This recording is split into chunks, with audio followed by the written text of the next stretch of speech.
En el episodio de hoy tocaremos un tema complejo, lleno de estigmas, mitos y tabúes. Por supuesto, tener 2 suicidios en la familia es bastante duro, pero un tercero yo nunca lo vi venir. Que bueno, tú lo que quieres es apagar el dolor. No es que te quieres matar, porque es que nadie se quiere matar, nadie se quiere suicidar. Yo recuerdo que ella tuvo quizás 4 intentos. Y de esos 4 intentos, yo fui la que la consiguió en 2 o en 3 oportunidades. Y uno no sabe de verdad el número que hay, el verdadero número, porque estamos hablando de lo que sale en medios de comunicación. Cuando una persona manifiesta que quiere suicidarse, uno tiene que hacer lo imposible. Yo digo, wow, como una niña de 15, 16 va a pensar que fue su culpa, que su mamá se quitara la vida. Porque el suicidio no es ni de cobardes ni de valientes. Es de gente que está desbordada del sufrimiento.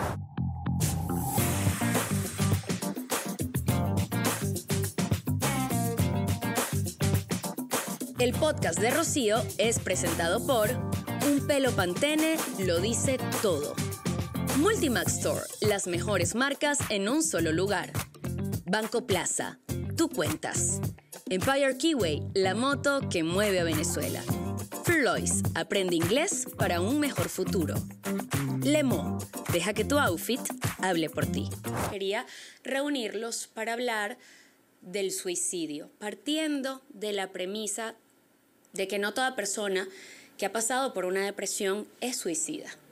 Entonces, entender la diferencia y poder hacer un diagnóstico oportuno, saber dónde hay un paciente de depresión, de suicidio, pareciera todavía distante porque socialmente no hablamos de estos temas abiertamente o a calzón quitado. Intentemos en este podcast hacer la diferencia y me complace, me emociona que estén los 3 acá. Valentina Sánchez Trivela, ella es directora de la Fundación Haz Visible lo Invisible, modelo, conferencista y Universal Woman 2023. También Gineus Cátegui, abogada, integrante de la organización Alianza por la Vida y creadora de la campaña de prevención del suicidio en el estado Mérida. Se llama Vive, aquí estamos. El padre, Dani Socorro, psicólogo, director de la Escuela de Psicología del UCAP, coordinador de Psicodata Venezuela y sacerdote jesuita. Y uno se pregunta, ¿no? ¿Cómo es visto socialmente el tema del suicidio? Porque unas décadas atrás tener a una persona con una patología, con una enfermedad mental en casa, era incluso un bochorno en Venezuela, una vergüenza, porque la enfermedad mental siempre ha sido una gran incomprendida. Ya lo he dicho yo acá en otros podcasts, que algo tangible como un cáncer o una enfermedad degenerativa que se ve con los ojos es más aceptada que aquella que se esconde en un lugar de la psiquis que es invisible para nosotros y que tendríamos que elevar nuestro nivel de comprensión para reconocer que algo está pasando. Muchas veces el depresivo es tildado de manipulador. Es que quieres llamar la atención. Y cuidado, y no es verdad. Y a través de la tristeza está haciendo un llamado de atención. Me estoy desapegando de la vida, me estoy desvinculando, auxilio, pero no lo entendemos. Y otras veces simplemente no creemos que la amenaza sea tan grande. Entonces, para empezar a esclarecer estos términos, y ya quiero meterme en el terreno de Mérida porque me parece increíble que las cifras estén tan abrumadoras allí, ¿no? Pero ¿cómo sabemos que una persona que atraviesa una depresión primero es paciente clínico? Es decir, no es que está triste, porque acá acostumbramos a decir cuando sentimos un estado de ánimo bajo, un dejo de tristeza, que estamos deprimidos. Y entonces, digamos que le restamos credibilidad al tema de la depresión, ¿no? Pero ¿cómo saber que la persona realmente está deprimida y que es un potente candidato para suicidio? Yo creo que es bastante complejo, porque a veces todo se trata con un tabú. Entonces no sabemos si estamos ayudando o si estamos más bien ayudando al paciente o al problema. Cuando nosotros vemos el tema de los síntomas, vemos que puede ser totalmente variado. Una persona puede ser muy feliz ante los ojos de toda su familia, de todo su entorno, y adentro estar bastante perturbado, así como puede haber alguien que se aleje, que no duerma, que diga ya no comparto con más nadie. Entonces ahí uno empieza como que, ¿qué es lo que está pasando aquí? Y uno de los factores que nosotros estamos viendo que está afectando es el tema de la crisis que hay en el país, tanto a nivel económico como social. ¿El factor económico es un factor de suicidio? Sí, totalmente. No en todos los casos, pero sí lo es, porque es multifactorial. Lo que le afecta a una persona incluso del mismo estado de Mérida, o incluso su misma comunidad, la misma familia, no quiere decir que sea lo que está llevando a la otra persona a hacerlo. Hay personas que simplemente con tener una discusión con su pareja toman la decisión. Hay otras personas que, bueno, necesitan un cambio drástico en su vida y lo ven como un empujón para ya como quitar ese dolor.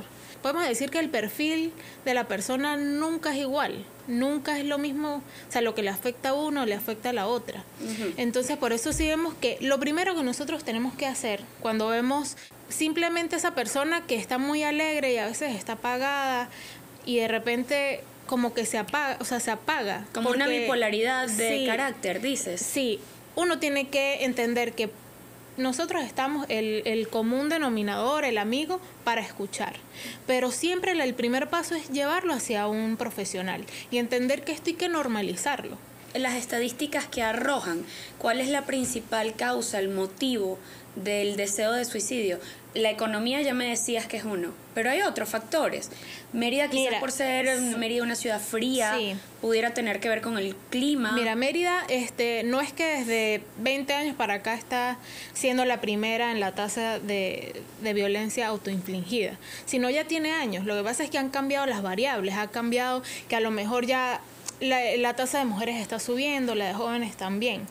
Entonces hay varios estudios, no solamente en Mérida, sino en otros lugares del mundo, en el que dicen, bueno, a lo mejor las montañas, el clima está ayudando a que esto sea como un factor de riesgo. En Mérida vemos cómo tienen herramientas a la mano y incluso esas herramientas son las primeras a las que uno puede creer o las que son más visibles. Y uno no sabe de verdad el número que hay, el verdadero número, porque estamos hablando de lo que sale en medios de comunicación, pero no estamos hablando de lo que de verdad nadie quiere decir, porque además es un tema que le genera como pena a la gente. En el acta de defunción de una persona que se suicida cambian las causas de la muerte, lo cual hace muy difícil tener estadísticas aterrizadas y reales. No sé por qué razón, no sé si es por una decisión familiar de quizás ocultar lo que para ellos luce como una vergüenza, no sé. Exacto. Si, fíjate, mi madre perdió la vida de esa manera. Lo he contado pocas veces abiertamente y recuerdo claramente que para realizar el acta de defunción pues describieron una serie de eventos que en realidad se reducían a una palabra, pero no eran capaces de ponerlo, ¿no? Valentina, yo creo que es muy duro vivir cerca de una persona que ha pasado, que ha transitado la depresión hasta elegir el suicidio para acabar con su vida. Lo digo por experiencia propia, se torna doblemente cuesta arriba la vida, ¿no? Pero en tu caso te ha tocado vivirlo no una ni dos, sino 3 veces. Y tú has decidido hablar de ello, lo cual a mí, a Rocío Higuera, me parece loable. Con mucho valor tú dijiste, voy a contar mi historia. Te ha traído amigos y enemigos, pero yo quisiera con todo respeto saber si hoy quieres volver a transitar ese camino con nosotros. Porque este podcast, la única intención que tiene es que aquellos que nos están viendo sepan que no están solos y que muchos también han sentido lo que quizás ellos sienten. Esa vergüenza que muchos de nosotros que hemos perdido a alguien a causa del suicidio sentimos en algún momento, fue lo que me llevó a mí a tomar la decisión de contar mi historia. Yo perdí a mi abuela a causa del suicidio y un año después perdí a mi mamá. Allí de nuevo entra el tema de los factores, de lo que puede llevar a una persona a quitarse la vida, quizás no afecta a otra persona de la misma manera. En el caso de mi abuela fue algo muy repentino, fue un tema económico y de un problema familiar que estábamos viviendo en ese momento. En el caso de mi mamá fue muy distinto. Ella había sido diagnosticada con trastorno bipolar cuando yo tenía 7, 8 años. Además de eso, había luchado contra leucemia. Entonces, fueron una cantidad de factores que se le acumularon, también a nivel químico, obviamente. Es muy distinto estar luchando contra una depresión que está causada por un desbalance a una depresión o un trastorno de ansiedad causado por un factor externo, como en el caso de mi abuela. Cuando mi mamá muere, yo estaba participando en mi primer certamen de belleza. Eso fue un mes antes de la noche final. Y recuerdo que en la entrevista con el jurado me empezaron a hacer preguntas sobre... Un Miss Teen, por cierto. Sí, el Teen Model Venezuela. Yo acababa de ganar el certamen en Margarita, que es donde crecí, y estaba representando al estado de Nueva Esparta en el Teen Model Venezuela. 2011, un mes después de la muerte de mi mamá. Y recuerdo que en la entrevista con el jurado, por supuesto, estás hablando con niñas entre 13 y 17 y 18 años, te hacían preguntas familiares sobre tus papás. Y yo me acuerdo que cuando me preguntaron sobre algo relacionado con mis padres, yo no sabía cómo decir que mi mamá se había muerto, que mi mamá ya no estaba aquí, que mi mamá se había quitado la vida. Y recuerdo que yo en el momento lo que dije fue que ella acababa de morir de cáncer. Porque mi mente, en ese momento, es una respuesta que quizás podía generar un poquito de empatía por parte de las personas que estaban allí entrevistándome. Sentí que si les decía la verdad, que era que ella se había quitado la vida, me iban a juzgar a mi mamá, que ya no estaba aquí para defenderse. Y recuerdo que ese momento se quedó en mi mente por meses, hasta que un día yo dije, no es posible que yo esté fomentando la misma ignorancia y el mismo tabú que ha llevado a tantas personas a quitarse la vida. O sea, yo necesito hacer algo para honrar a mi abuela, para honrar a mi mamá, para crear esos espacios seguros que no existían cuando ellas estaban aquí. Y creo que se trata de eso, de utilizar tu historia, por supuesto, una vez que ya hayas sanado, que eso es un proceso, tú lo debes conocer, bastante largo y yo creo que de por vida. Y me pasó exactamente igual que a ti cuando mi mamá murió, no sabía qué decir. Sí. No sabía qué excusa usar para explicarle a mi entorno que mi mamá se había muerto. Sí. Entonces yo decía infarto. Claro, porque cualquier cosa generar como simpatía por parte de la persona que te está haciendo totalmente. Claro, cualquier cosa que no tenga estigma era mejor que la verdad. Y recuerdo una entrevista que me hizo Maite en la que me preguntó. Y en fracciones de segundo decía, ¿qué hago? ¿Invento una historia o digo la verdad? Es duro verbalizar que has pasado por eso. Y, a ver, con todo el respeto del mundo, ¿tú veías venir la muerte de tu mamá? ¿Tuviste el deterioro? Sí. Yo recuerdo que ella tuvo quizás 4 intentos. Y de esos 4 intentos, yo fui la que la consiguió en 2 o en 3 oportunidades. Te estoy hablando de a los 12, 13 años. Tenía que llamar a mi papá o tenía que llamar a la policía o a la ambulancia para que la llevaran al hospital. Entonces son experiencias que te marcan de por vida. Cuando tú preguntas que si tocar el tema de salud mental o de prevención del suicidio fomenta más suicidios, por supuesto que no. Yo creo que es clave que nosotros utilicemos los espacios que tenemos, las plataformas que tenemos para seguir contando nuestras historias, especialmente con los más pequeños de casa. Y creo que es importante que las escuelas aquí en nuestro país empiecen a fomentar ese tipo de iniciativas. ¿Y tú crees haber sentido esa tristeza que te acorrala? Porque te hago esta pregunta hoy a ti y escucho a tantas personas que a lo largo de mi vida me han preguntado, pero tú eres depresiva, como si fuera cólera, ¿no? Como si fuera lepra, algo que se pega. Claro que hay una cuota, hay un factor biológico, pero también hay herramientas en la vida de las cuales uno puede valerse para salir al paso. Sin embargo, todo es un proceso que implica tiempo y aprendizaje. Yo no sé si en tu caso, viviendo tantas cosas duras, porque después vino la muerte de tu padrastro, un tiempo después, de la misma manera. Menos de un año. ¿Alguna vez te has sentido acorralada y dices, la vida me pesa? Es dura la vida. Bueno, claro, yo pasé, yo creo que quizás 2 años después de la muerte de mi mamá, pensando qué pude haber hecho yo diferente, que quizás hubiese hecho que mi mamá no tomara esa decisión, o quizás pude haber sido mejor hija. Y esas son preguntas que yo digo, wow, como una niña de 15, 16 va a pensar que fue su culpa, que su mamá se quitara la vida. Y por supuesto, tener 2 suicidios en la familia es bastante duro, pero un tercero yo nunca lo vi venir. Yo decía, bueno, ya, 2 es más que suficiente. ¿Qué persona en el mundo pierde a 3 seres queridos de la misma manera y de una forma tan trágica? Pero yo creo que si algo positivo he podido sacar de esa experiencia es que la historia de mi mamá no sucedió de esa manera en vano. Yo tenía que encontrar una manera de honrarla. Y creo que la manera que conseguí de honrarla a ella y a mi mamá y a mi abuela también fue la misma manera en la que yo aprendí a sanar. es la vida que me tocó, es la historia que me tocó por alguna razón. Y yo creo que esa razón era el simple hecho de poder contar mi historia y de que de una u otra manera llegar al corazón a tantas personas. Yo creo que todo el mundo encuentra maneras diferentes de sanar. En mi caso, el arte me ayuda a mí a reencontrarme conmigo misma.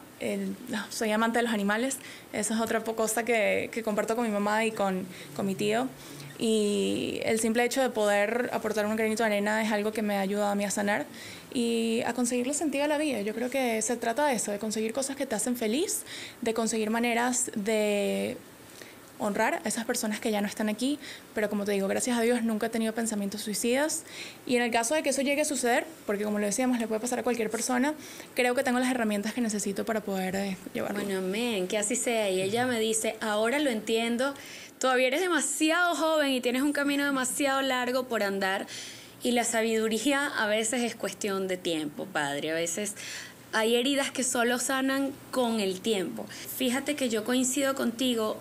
Gracias a Dios, yo sí he pasado por tristezas, por episodios de tristeza profundísimos, pero nunca he tenido pensamientos suicidas. Entonces quiero saber, como psicólogo, ¿cuál es esa línea que se desdibuja entre estoy muy triste y ya no puedo más con esta carga, tengo que acabar con mi vida? ¿Por qué no toda persona depresiva es suicida, padre? ¿Y cómo saber quién sí lo es? Sí, mira, hay en torno a esto hay muchos mitos, ¿sí? Y en eso es importante poderle poner lupa, incluso poderlo iluminar, ¿no?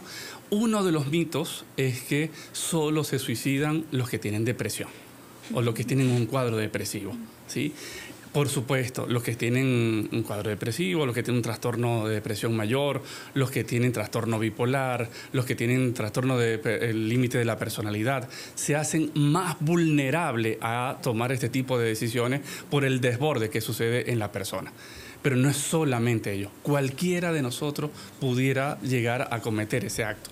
Es cuando estamos totalmente desbordados, donde nuestros recursos sentimos que no nos funcionan, donde nos sentimos en un túnel sin salida y donde no vemos otro camino, en donde el dolor llega a unos niveles tan altos que superan tanto, que bueno, tú lo que quieres es apagar el dolor. No es que te quieres matar, porque es que nadie se quiere matar, nadie se quiere suicidar, sino que bueno, es que tú necesitas apagar ese dolor tan grande que tienes y que no puedes avanzar, que no puedes seguir caminando. ¿Y usted cree que hay que hablarlo? Porque esto de convertirlo en un tabú ha sido una decisión de la sociedad. No hablemos de esto, cuidado y lo escuchan. Cuidado y le das idea a alguien que está decepcionado de la vida porque va y te toma la palabra y ejecuta. ¿Realmente ese es el peligro que corremos al hablar de estos temas o son necesarios? Mira, la experiencia de Valentina, ¿sí? Una de las cosas que ha tenido Valentina y que le da mucha fuerza es que no solamente lo habla, sino que de una otra forma trabaja de todo lo que supone su propia vida a través del arte, a través de cantidad de cosas. Y eso es sumamente importante. Claro. Así como voy al médico porque tengo un cáncer, porque tengo una situación de salud muy difícil, tiene que ser tan normal eso, cuando la cosa no está bien. Cuando yo siento que mi vida, en mi cotidianidad, no está siendo lo más normal y que además yo me siento más lento. Además, eso, un poco lo que decía la abogada, eso, donde tu vida se comienza a trastocar, hay que buscar ayuda. Todo el mundo necesita ayuda. Hay otro mito allí en donde que solamente se va al psicólogo o al psiquiatra el que está loco, ¿sí? Eso al final es un tema muy triste y muy pobre en la gente. Todos, miren, todos necesitamos de otra forma. Primero, sacar todo el sufrimiento, todas las incomodidades, todos los interrogantes que podamos tener. Y eso incluso es el 50%. Y segundo, bueno, el poder contrastar, el poder ver que hay otras alternativas es sumamente importante para todo el mundo. Claro. Y reencontrarse con el amor a la vida, porque al final también es un tema de amor. Hablando del tema de normalizar ir al psicólogo, no esperar a que estás en un punto en el que ya es muy complicado volver atrás o sanar para empezar a pedir ayuda profesional. Es como los dientes, es como Totalmente. El páncreas, es como todo en la vida. Si esperas un estado crítico para ir a atenderte en el médico, lo más probable es que las consecuencias sean más complejas porque ya es bastante tarde. Por eso hay que decirlo así como es. Hay que buscar ayuda, hay que atender la salud mental. Pero es un tema de salud pública aquí en Venezuela, ya me lo van a contar, pero primero quería compartir con ustedes este testimonio.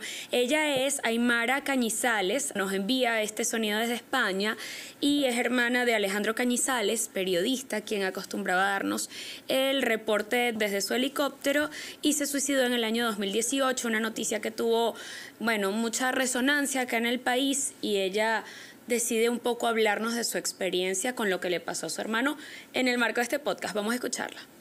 El nombre de Alejandro pues tenga esa etiqueta, claro que nos abrió los ojos, claro que nos cambió la vida, claro que lo vemos de manera distinta, vemos ese tema de manera distinta, sentimos muchísima más compasión con las personas que por su cabeza han pasado recurrir a eso, y compasión con las familias y las amigas que los rodean o los amigos que los rodean, porque es un tema muy, muy, muy difícil. Pero sin duda alguna para mí el mayor cambio que yo tengo acerca de ese tema, y no porque haya pensado de una manera distinta antes, sino porque, bueno, me llevó a pensar acerca de ese tema, es que las personas que recurren a esa herramienta para finalizar su vida, son unos valientes definitivamente, porque es una decisión que no es fácil de tomar.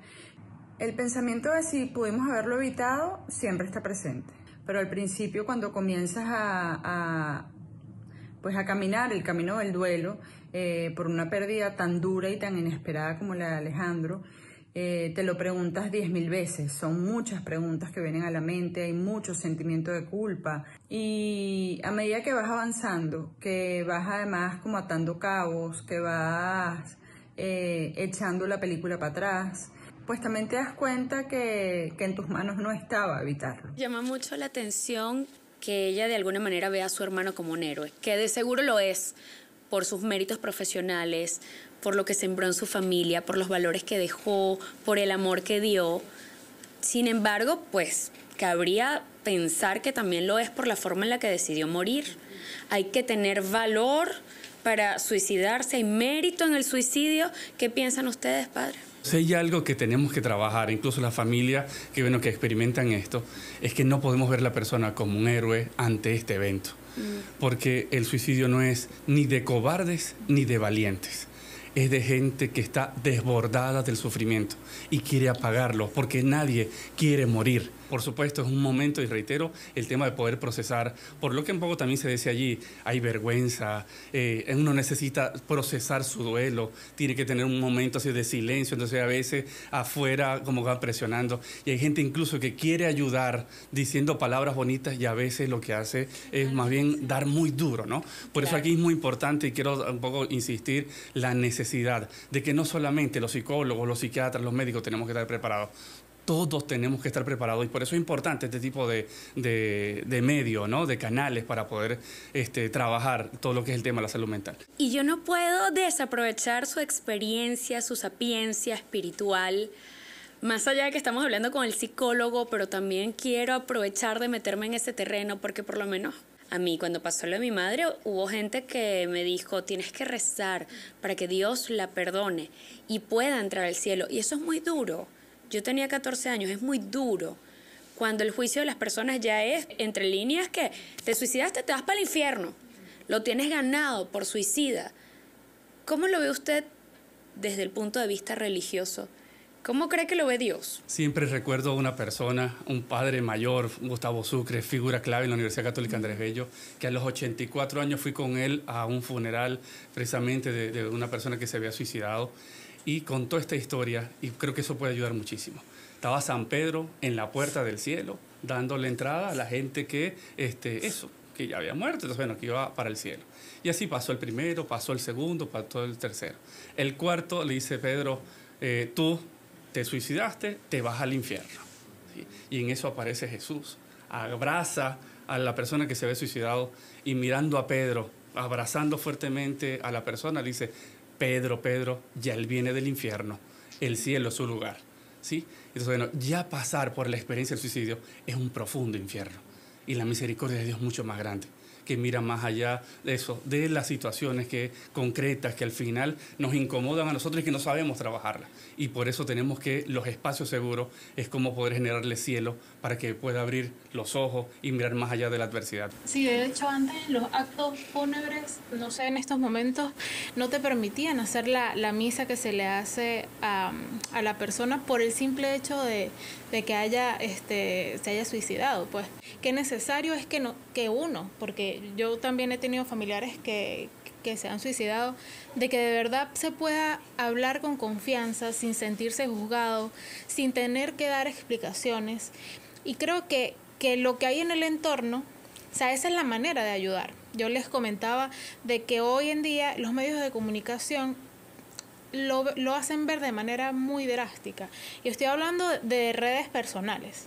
En Mérida vemos cuando pasan este tipo de casos, o sea, salen fotos, y el familiar tiene que pasar además por el trauma de ver a la persona, de saber que no pudo hacer nada, porque yo me imagino que ese es el sentimiento de culpa, de por qué no estuviste, y además explicar, pasar al escarnio público, demostrar a tu familiar que haya fallecido por ese medio, porque además no solamente está incrementando la tasa en Mérida, sino incluso en el centro del país. Entonces es un tema de salud pública también. Totalmente, e incluso en las escuelas, en las instituciones debería haber un psicólogo, porque estamos hablando de donde si tú te enfermas, si tú te entras en depresión, empieza a funcionar mal todo. Por eso no sé si han escuchado esto de que, bueno, si estás enojado, si tienes rabia, si no sé qué, hay un cáncer. O sea, estamos manejando todo nuestro estado físico desde acá y no le estamos prestando la atención que se necesita. Tenemos que entender que hay varios perfiles de las personas que pueden cometer este acto con cualquier herramienta que tenemos que atender. Bueno, y que también lo decíamos, es la sintomatología, porque si tienes fiebre yo sé qué hacer, y si tienes vómito probablemente también algo se me ocurra, y si te veo pálida pues yo te voy a llevar de inmediato a la clínica, pero no hay tantas pistas para atajar a un paciente de depresión, de suicidio. Entonces allí es cuando tenemos que fomentar la educación, que al final es la única cosa que queda en nuestras manos que nos va a ayudar a salir al paso en una situación de emergencia. Valentina, me he abrumado de mirar las cosas que te han escrito en las redes. Y te entiendo perfectamente porque hay temas que la gente no quiere escuchar. Totalmente. Y cuando tú comienzas a tocarlos, cuando comienzas a verbalizarlos, pues te hacen ruido. Y hay gente que sale al paso a reaccionar desde quizás el temor que llevan, desde la oscuridad que llevan. Y tú no has estado exenta de eso. Quisiera saber cómo fue la reacción del público que te sigue en principio, cuando decidiste contar tu historia. Sí, esa fue una decisión de la que yo me arrepentí en muchas oportunidades, precisamente por lo que tú dices, la reacción del público fue un 50-50, que yo estaba clara desde el principio que iba a ser así, pero la magnitud y el tipo de comentarios y de mensajes que uno llega a recibir en las redes sociales, creo que es algo que uno nunca se espera. Yo no había llevado una vida pública hasta el 2020, cuando decidí participar en un certamen nacional aquí en Venezuela, y a raíz de esa decisión empiezo a contar mi historia. Y precisamente mi historia empezó a generar mucha incomodidad en personas que, como lo mencionabas tú, simplemente no querían escuchar del tema o les parecía que era absurdo hablar de suicidio en una plataforma nacional.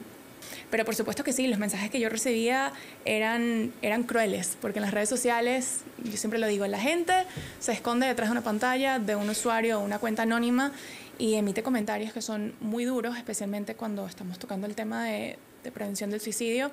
A mí me dijeron que siguiera los pasos de mi mamá miles y miles de veces.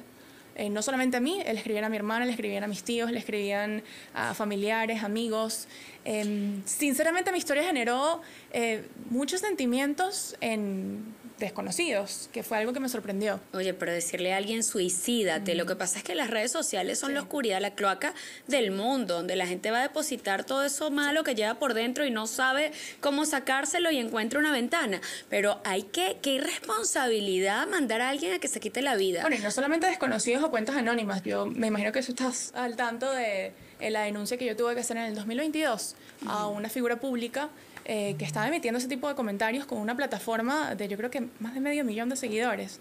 Entonces, estamos hablando de todo tipo de personas que desde la ignorancia deciden emitir ese tipo de comentarios que uno nunca sabe cómo lo va a tomar la otra persona, el que lo está recibiendo. Le llaman bullying y entonces todo el mundo dice no al bullying, pero resulta que somos los lo primeros. ponen en práctica sin ni siquiera, no creo que sean unos grandes irresponsables, pero a veces no sienten culpa. Totalmente. No sienten culpa de ser los promotores del bullying, del acoso, de la difamación, del ensañamiento. Sí. Entonces, justamente, y te lo prometo que con la intención más periodística del mundo, yo quería traer a colación este personaje con el que has tenido tantas diferencias hasta llegar a lo legal. Y vamos a escuchar cómo se expresa, para que la gente sepa quién es.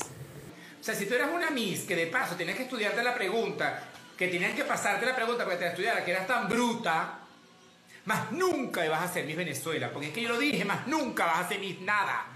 O sea, aparte de fea, que compras publicidad y usas a tu abuelita y a tu mamá para dar lástima, también hay que darte la pregunta para que te la sepa. O sea, ¿tú sabes cuándo vas a ser Miss? Más nunca. Esa es una de las ocasiones en las cuales se ha dirigido a ti, está hablando de ti en ese video. ¿Cómo fue para ti recibir esos ataques y además blindarte para que no te afectaran, para que no permearan? ¿Sientes que lo lograste o sí pasaste por episodios en los cuales te afectó? Definitivamente me afectó y creo que fue una cantidad de factores que combinados me llevaron a pasar por un momento duro y recibir este tipo de comentarios, por supuesto que me afectó, no solamente a mí, a mi familia, que ellos no encontraban la manera de ayudarme, de protegerme, de defenderme. Precisamente cuando se trata de personas como este señor con plataformas con tanto alcance, es que a mí me parece sumamente peligroso. Sí me sorprendió la cantidad de personas que estuvieron en contra de esa decisión que yo tomé de irme por la vía legal. Y creo que es precisamente por lo normalizado que está el acoso en las redes sociales y lo normalizado que está el bullying en las redes sociales. Especialmente cuando somos misses, porque es esa cultura de por ser figura pública o por ser Miss o candidata a un certamen de belleza, tienes que aceptar todos los comentarios y todas las críticas que recibes. Si son críticas constructivas, por supuesto que sí. Si son comentarios sanos, por supuesto que sí.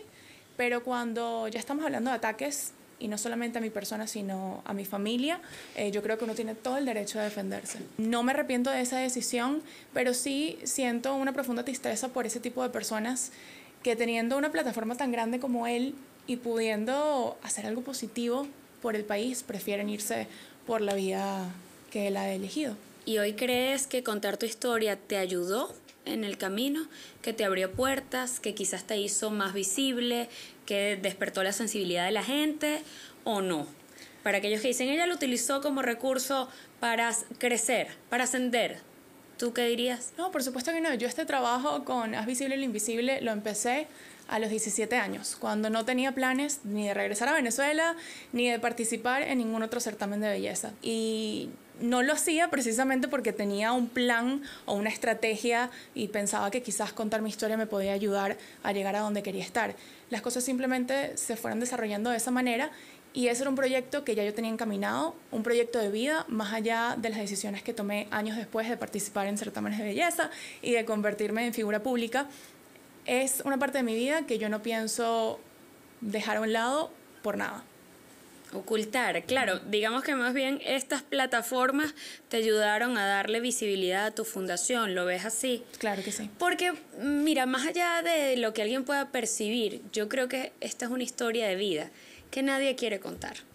No es bonita, no tiene un final feliz, no es una historia de superación, entonces también hay que desarrollar el músculo de la empatía y la humanidad. Y yo creo que es valiente abrir el corazón y la vida de uno para que vengan otros a manoseártela y sepan los caminos de espina que tú has andado para recibir comentarios tan fuertes. Esto es una historia de vida que nadie quiere tener. Y como no la queremos tener, tengo que ser reiterativa en esta pregunta. ¿Cómo sé que una persona está por tomar la decisión, se siente atrapada y tiene pensamientos suicidas? ¿Cómo los puedo diagnosticar? ¿Hay un manual, hay un camino, hay una vía? que me pueda ayudar a saber que ese que está a mi lado, que tal vez está sufriendo en silencio o a viva voz, está pensando en acabar con su vida? Mira, hay señales de alerta, señales de alarma que la gente de una otra forma diciendo necesito ayuda. Una de las cosas típicas que aparece, el que quiere suicidarse no lo dice, ¿sí? Eso es otro mito. Si cuando la persona manifiesta que tiene mucho dolor, que incluso está pensando en eso, hay que pararle, hay que tomarle en cuenta lo que está diciendo. Porque está diciendo, necesito ayuda. A lo mejor no está utilizando los mejores mecanismos, pero no decir, mira, lo requiero. Personas en donde cambia, un poco lo decía la abogada, cambia su rutina. Hay unos cambios de rutinas que uno dice, mira, esto está muy extraño. A nivel emocional, donde hay unos cambios también a nivel de emociones, hay que estar como muy presente. Y aquí una de las cosas que tenemos que ser muy responsables, no es que un solo elemento ya te dice que ya eso va a suceder. Claro, siempre es un tema de verlo siempre en conjunto, ¿no? Con muchas cosas. Hay dos términos que yo quería poner sobre la mesa porque nosotros en este podcast hablamos de la eutanasia. Tuvimos a un tetrapléjico que nos decía, yo me quiero morir, que el gobierno me ayude. Entonces, claro, hay gente que ve la eutanasia como homicidio y otros como suicidio, pero finalmente es la decisión de morir en ciertas circunstancias. Tus circunstancias de vida te acorralan y decides morir. Y pareciera que no hay tanto estigma contra la eutanasia, no hay tanto rechazo.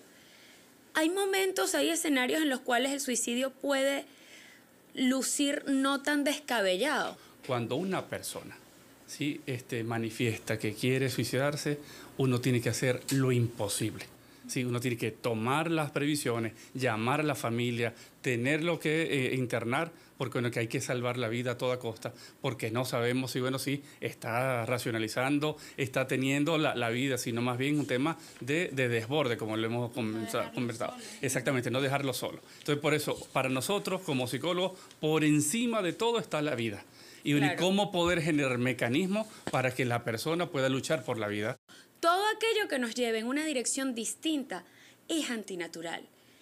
Y si nos cruzamos a alguien en el camino que no abraza su vida, quizás abrazarlo nosotros y reencontrarlo con las ganas de vivir es una obligación. Porque hoy en día nos creemos poderosos, capaces de cualquier cosa, de controlar, de dominar con la ciencia, la naturaleza, el hombre, la tecnología, la inteligencia. Pero en el fondo, la gran crisis que vivimos en el mundo, en el camino perdimos el amor por la vida, el amor por los otros. Entonces, ¿puede tal vez creer que el amor es una terapia para la tristeza, para la depresión, para el suicida, para el que está vivo y no se quiere matar, pero tampoco encuentra todos los días esas ganas de abrazar el porvenir? Sí, el amor juega un papel. Totalmente. Si hay algo que, bueno, que dispara, ¿sí? de llevar a este tipo de situaciones, es que me siento profundamente solo, me siento abandonado, ¿sí? Me siento eso que al final estoy en un hueco, que se siente totalmente vulnerado. ¿Sí? Si estás metido en una montaña helada, en un congelador, y necesitas ese abrazo, que te dé el calor, que te permita respirar, porque al final te vas congelando. Y por supuesto que requerimos del amor. Y el amor es la mejor terapia. Sentir que eres parte de una comunidad, yo creo que eso se ha perdido un poco. Quizás también con la cantidad de venezolanos que se han ido a nuestro país, estamos hablando de lo importante que es el núcleo familiar, el no sentirte abandonado, el no sentirte solo. ¿Cómo no te sientes solo cuando la mayoría de tus familiares se han ido? La mayoría de tus familiares y conocidos ya no están aquí. Entonces, yo creo que se trata de eso, hacer el trabajo de dar amor, como lo decías tú, que es muy importante, pero también construir una comunidad. Si necesitas ayuda, alza la voz y no estás solo. Estamos haciendo la tarea desde nuestros espacios y yo quisiera, como para ir cerrando, recordarle a la gente que hay espacios, que hay lugares, fundaciones, programas a los cuales pueden asistir para buscar ayuda, información y todo tipo de protocolos en una situación de emergencia, que cuando uno está planteándose la vida como una posibilidad, eso es una emergencia. Entonces, cuéntenme, por favor, dónde podemos encontrar ayuda desde sus distintos espacios. La Federación de Psicólogos de Venezuela tiene una línea de ayuda psicológica gratuita. Creo que ahora está disponible de viernes a domingo. Tiene un horario un poco limitado, pero es definitivamente una herramienta para aquellas personas que quizás no pueden costear terapia privada. Y en Haz Visible lo Invisible podemos sumarnos para alzar nuestra voz. Sí, por supuesto que sí. Haz Visible lo Invisible no ofrece ayuda psicológica. Eso es algo que me encanta dejar claro en cada oportunidad que tengo.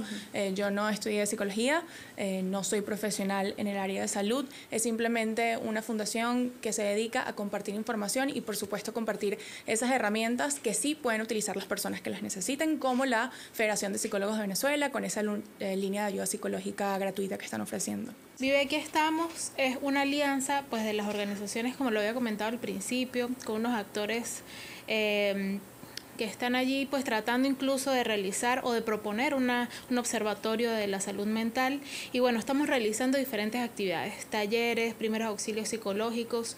Estamos entrando a los liceos para poder dar estos talleres de primeros auxilios psicológicos, porque creemos que también esa etapa de la juventud tiene que ser tratada, sobre todo en un momento donde las tasas de los jóvenes de lo que estamos hablando están subiendo de manera considerable.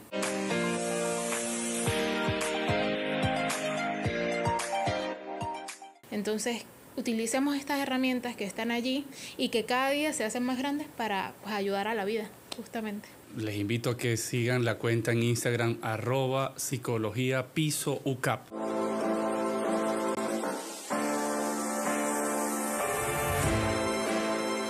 Estamos promoviendo las diferentes organizaciones a nivel nacional que pueden tener la atención. Estamos muy aliados con la Federación de Psicólogos, lo que es la academia, el gremio, vamos muy unidos. Bueno, por ahí pueden también visitarnos y que estamos constantemente anunciando eso, dónde puede acudir. A través del programa de prevención de suicidio, la idea es que nos sumamos todos. Y uno de los elementos clave de ese programa de prevención es cómo poder tener una red a nivel nacional articulada, que digamos, estamos trabajando, puedes asistir por esta vía o por esta otra. Gracias a todos por estar aquí. De verdad me nutre, me encanta poder hacer eco de este tema, no por una experiencia personal, sino porque todos llevamos a cuestas nuestros dolores. Y yo quisiera abrazar a esas personas que seguramente si están viendo este podcast es porque les interesa el tema, porque se sienten identificados. Quisiera decirles de la manera más amorosa posible que no están solos. A veces para encontrar la ayuda que necesitamos tenemos que mirar un poquito más. Así que con esto sí nos vamos, pero nos vemos el próximo fin de semana. Gracias a todos por venir. Gracias.